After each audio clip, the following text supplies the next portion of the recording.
আসসালামু আলাইকুম রহমতুল্লাহি ওবারাকাতু। কেমন আছো তোমরা? আশা করছি খুব বেশি ভালো আছো। তো আজকের ভিডিওটি হতে চলেছে একটি কমপ্লিটিং স্টোরি নিয়ে। এই স্টোরিটি তোমরা হয়তোবা শিরোনাম দেখি বুঝে ফেলেছ। আসলে আমরা স্টোরি না পারার কয়েকটি কারণ থাকে, তার মধ্যে অন্যতম কারণ হলো না বুঝে পড়া।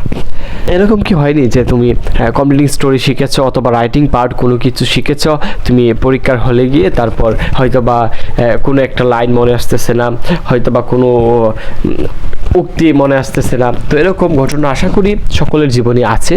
তো এর মূল কারণ কি? এই ঘটনার মূল কারণ হচ্ছে না বুঝে পড়া।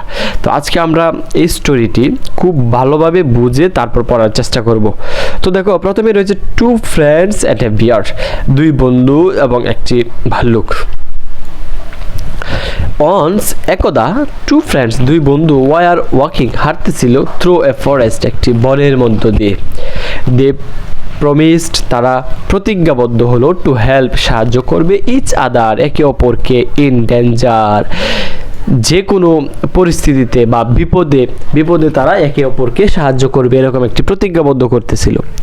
সাডেনলি, হঠাৎ করে, এ বিগ বিয়ার, একটি বড় ভাল্লুক, কেম আউট, বেরিয়ে আসলো, অফ দ্য ট্রিস, গাছ থেকে, অর্থাৎ গাছের আড়াল থেকে একটি বড় ভাল্লুক বেরিয়ে আসলো। দে ওয়ার ভেরি অ্যাফ্রেড, তারা খুবই ভয় পেয়ে গেল। অন ফ্রেন্ড, এক বন্ধু, কুইকলি, খুব তাড়াতাড়ি, ক্লাইম্বড আপ এ ট্রিস, এক বন্ধু খুব তাড়াতাড়ি গাছের উঠে গেল। সে ভয় পেয়ে একজনকে ছেড়ে দিয়ে একজন কি করলো, গাছের উপরে চলে গেল। বাট কিন্তু দ্য আদার ফ্রেন্ডস, অন্য আরেকজন বন্ধু যে নিচে ছিল, সে একজন তো গাছেই চলে গেল, আরেকজন নিচে ছিল, did not know how to climb, সে জানতো না কিভাবে গাছে উঠতে হয়। সে তো খুব মস্ত বড় বিপদে পড়ে গেল। তারপর দেখো কি হলো, হি ওয়াজ হেল্পলেস, সে অসহায় হয়ে পড়লো, অর্থাৎ সাহায্যহীন হয়ে পড়লো, যেহেতু তার বন্ধু, আরেক বন্ধু গাছে চলে গিয়েছে এবং সে সাহায্যহীন হয়ে গেল, তার কাছেও কেউ নেই। হি লেই ডাউন অন, সে শুয়ে পড়লো, অন দ্য গ্রাউন্ড, মাটিতে, সে মাটিতে শুয়ে পড়লো, অ্যান্ড এবং হোল্ড দিস ব্রেথ, এবং নিঃশ্বাস বন্ধ রাখলো। অর্থাৎ আমরা জানি যে ভাল্লুক যদি মৃত প্রাণীদেরকে দেখে তাহলে কিন্তু সে সহজে ভক্ষণ করতে চায় না, তাই সে হঠাৎ করেই তার মাথায় বুদ্ধি আসলো, সে নিচে শুয়ে পড়লো এবং তার নিঃশ্বাসটা বন্ধ রাখলো। দ্য বিয়ার, এ ভাল্লুকটি কেম, গেল, নিয়ার, নিকটে, তার নিকটে গেল, অ্যান্ড এবং স্নেফড হিম, এবং কি করলো, তাকে ঘ্রাণ নিতে লাগলো, তার শরীর থেকে ঘ্রাণ নিতে থাকতো যে সে কি আসলে জীবিত আছে নাকি তা বুঝতে লাগলো। ইট থ্রট, বালকটি ভাবলো, হি ওয়াজ ডাইড, সে হয়তো মৃত, সে হয়তো বা মরে গিয়েছে, অ্যান্ড এবং ওয়ান্ট অ্যাওয়ে, এবং দূরে চলে গেল।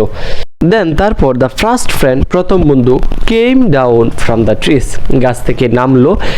হি আস্কড, সে জিজ্ঞাসা করলো, what did the bear say in your ear, what did the bear say in your ear, সে বলল, বালকটি তোমার কানে কি বললো। অর্থাৎ সে যখন সে ভাবলো যে ভাল্লুক যে ঘ্রাণ নিয়ে চলে গেল, সে কিন্তু এটা বুঝতে পারলো না। সে ভাবলো যে তোমার কানে ভাল্লুকটি কি বলে গেল।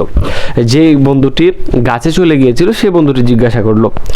দ্য ফ্রেন্ড রিপ্লেস, তার বন্ধুটি উত্তর দিল, অর্থাৎ যে বন্ধুটি মাটিতে শুয়েছিল সে বন্ধুটি উত্তর দিল। দ্য বিয়ার সেইড, ভাল্লুকটি বলল, never trust a selfish friend, কখনোই বিশ্বাস করো না এ সেলফিশ ফ্রেন্ড, কেমন বন্ধু, অর্থাৎ স্বার্থপর বন্ধুকে কখনো বিশ্বাস এবং ভরসা রাখো না।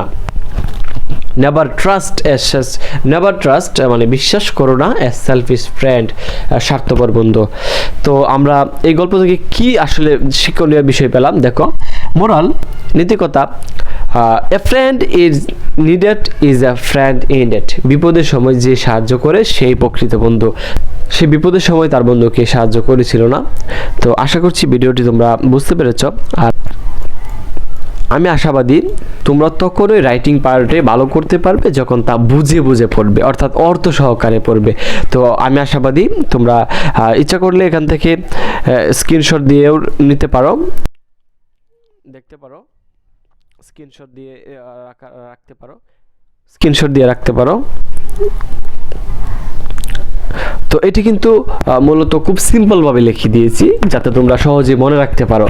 তো তোমরা চাইলে এখানে আরও কিছু যোগ করতে পারো এবং এটাকে আরও বৃদ্ধি করতে পারো, আরও বড় করতে পারো। এটা একবারে একদম ছোট আকারে দিয়েছি যাতে আমার মূল উদ্দেশ্য হচ্ছে তোমার গল্পটাকে বোঝা। তুমি গল্প বুঝলে তুমি নিজের ভাষায়ও কিছু শব্দ লিখতে পারবে। তো বুঝে বুঝে পড়বে, অর্থ সহকারে পড়বে।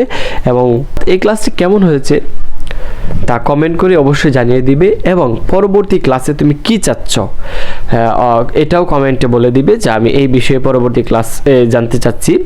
আর ক্লাসটি কেমন হয়েছে তুমি তোমার মতামত দিয়ে এবং চ্যানেলটি সাবস্ক্রাইব করে আমাদের পাশেই থাকবে। ধন্যবাদ সকলকে। আসসালামু আলাইকুম ওয়া রাহমাতুল্লাহি ওয়া বারাকাতুহু।